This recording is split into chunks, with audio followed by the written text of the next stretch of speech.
The really important interactions in teaching is not the information that flows from the teacher out to the student, but what comes from the student back to the teacher and what the teacher does with that information.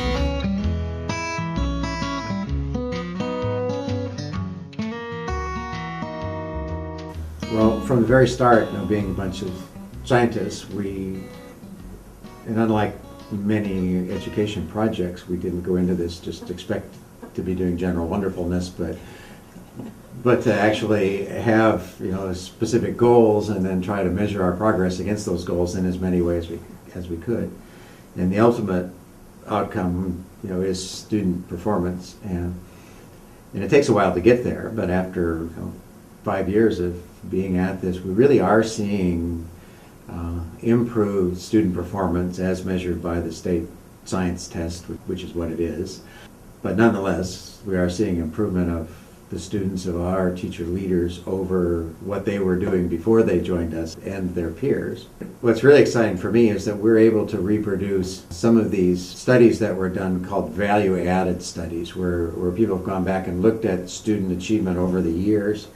and you can identify teachers who are more effective and less effective because their students make more or less progress during the year. And if you string together students in effective teachers' classes, then their growth goes exponentially and not just linearly. And we were able, these studies were just empirical, finding those teachers who are effective, and we were able to actually develop those teachers so that our teacher leaders fit that same model. If you were to go out and look for effective teachers, you would find our teachers because their students are making more progress, and students who are in their classes more than 1 year make even more progress. So that's really exciting. And it turned out, even though it wasn't a specific target of ours, that we probably could have done more, but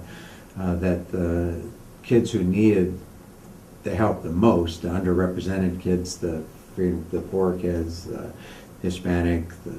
migrant workers, that they made even more progress. So we're actually able to show that we're closing the gap, not by holding one group down and raising the other up, but by raising everyone up. I think, too, as part of the success of the project, success for lack of a better word, is collecting that kind of evidence over time and beginning to show evidence that the work that was being done was having an impact on the teachers and then ultimately on the kids. That really helped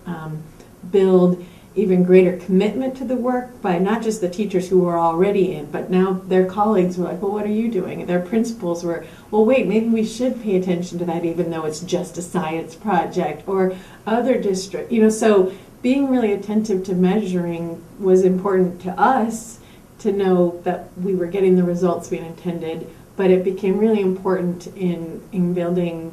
stronger commitment and sharing that message out to others.